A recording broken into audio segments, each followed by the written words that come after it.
তাই শুধু ওহিদুল নয়, আজ পিছিয়ে পড়া গরিব মানুষ যারা নিজেদের রুজি রুটির জন্য দাবি করবে তাদেরকেও মারা হচ্ছে, এবং গরিবের হয়ে দেশের হয়ে হক কথা যারা বলছে তাদের ওপরও জুলুম করা হচ্ছে। পড়ছে কি আপনাদের তামান্নার মতো ছোট বাচ্চাকে বোম মেরে এরা মেরেছে? আপনাদের মনে পড়ছে তিলোত্তমার মতো বোনকে? তারা একটা ডাক্তার, লেডি ডাক্তার, তাকে কিভাবে রেপ করে মেরেছে, আনিস খানকে কীভাবে ফেলে। এদের কাছে মার্ডার বা খুনটা কোনো ব্যাপার নয়, এদের বিরুদ্ধে যে হবে তাকে শেষ করে দেবে।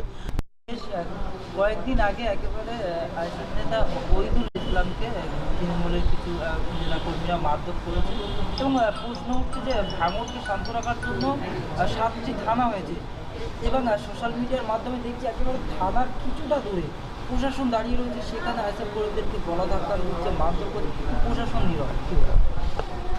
দেখুন, আপনাদের ঘরে কে বলেছে আমি জানি না যে ভাঙড়কে শান্ত করার জন্য 7টা থানা হয়েছে, আমার জানা নেই। আমি এতটুকু